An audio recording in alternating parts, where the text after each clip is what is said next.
Sampai siang hari ini, upaya-upaya yang dilakukan adalah tetap melakukan sosialisasi publikasi kepada masyarakat yang dilaksanakan oleh Dinas Kominfo. Kemudian kami di Dinas Kesehatan masih melakukan tracing terhadap kasus yang Dinas Kesehatan Provinsi Papua. Jadi dari hasil tracing tersebut kami melakukan beberapa langkah, yaitu melakukan isolasi. Isolasi ini tujuannya adalah untuk bagaimana penyebaran COVID atau coronavirus ini ke masyarakat itu bisa dikendalikan. Ini sangat penting sebagaimana 4 pendekatan daripada penanggulangan COVID atau coronavirus di dunia termasuk di Indonesia, yaitu deteksi, kemudian tracing, kemudian treatment, dan isolasi. Saya pikir sangat baik sekali, kami sangat berterima kasih kepada keluarga yang bisa bekerja sama dengan kami, sehingga pemerintah sudah boleh mengambil langkah-langkah serius, yaitu dengan melakukan isolasi. Ini kalau dilakukan secara terus-menerus, maka pengendalian penyebaran coronavirus di Mimika ini bisa kita kendalikan. Pemerintah menyiapkan tempat yang sangat representasi, kemudian sangat layak, dan kemudian di sana juga ada tim medis yang bertugas 1x24 jam, didukung dengan fasilitas sarana prasarana yang memadai. Di sana kami tempatkan status pasien dalam pengawasan dengan gejala ringan, kemudian ada juga orang dalam pemantauan, dan juga orang tanpa gejala. Sampai siang tadi sudah ada 10 orang yang masuk dalam isolasi yang disiapkan oleh pemerintah, dan kami akan tetap melakukan pendekatan secara persuasif agar orang-orang yang pernah kontak dengan pasien yang terinfeksi ini akan bisa mau mengikuti atau bisa mendukung apa yang di langkah-langkah yang sudah disiapkan oleh pemerintah. Saya pikir ini akan menjadi contoh buat wilayah lain, di mana 1 hari setelah diumumkan kami melakukan kontak tracing, kemudian kami melakukan isolasi kepada mereka yang yang punya riwayat kontak, baik kontak erat resiko tinggi maupun resiko rendah. Di hari ini kita sudah melihat secara bersama bagaimana salah satu yayasan pengembangan masyarakat Amungme dan Kamoro dalam kepeduliannya untuk mendukung tim penanggulangan pencegahan COVID-19 ini di Kabupaten Mika. Kami sangat terbantu, yaitu dengan adanya spray can elektrik, mesin penyemprot elektrik, kemudian ada bahan dasar untuk hand sanitizer, kemudian tentu saja perlengkapan untuk kegiatan dekontaminasi. Ini akan sangat mendukung pemerintah dalam hal ini, tim gugus tugas dalam melakukan pengendalian. Dan memang upaya dekontaminasi ini merupakan salah satu upaya yang paling mendasar untuk menghentikan penularan virus corona. Kita tahu bersama bahwa penularan virus corona itu hanya dengan 2 cara, yaitu pertama droplet atau percikan liur ataupun cairan dari hidung, kemudian yang satunya adalah cairan droplet itu kalau menempel di benda-benda maka itu tetap bisa bertahan lama, dan jika disentuh oleh orang sehat maka itu akan terinfeksi.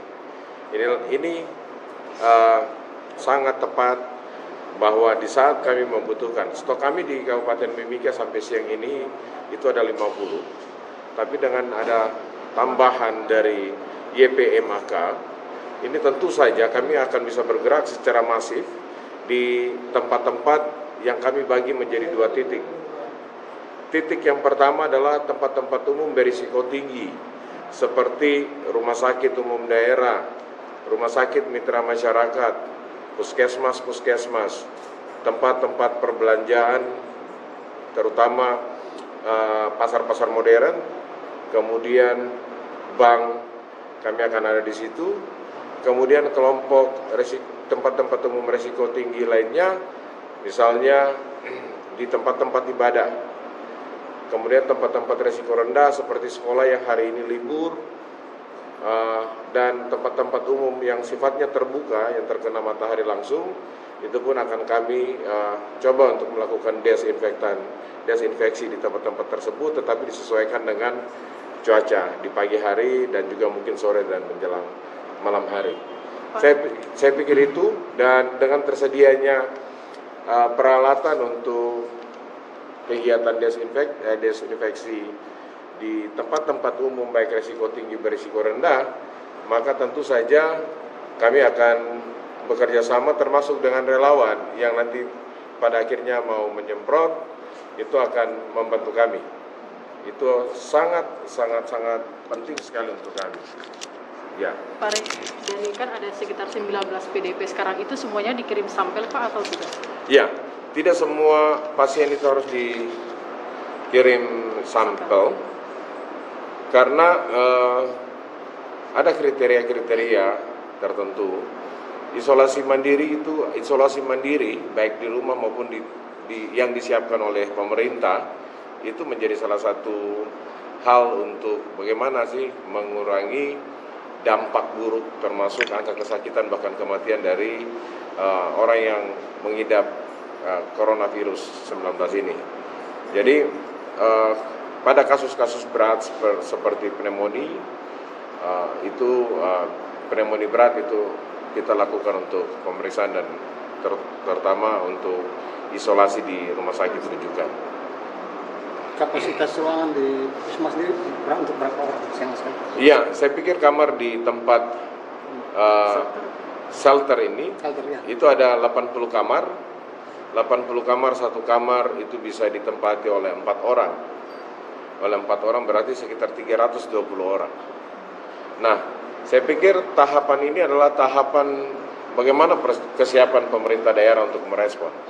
1 minggu lalu, yaitu masa kemasan pertama, kita coba untuk bagaimana membentuk tim.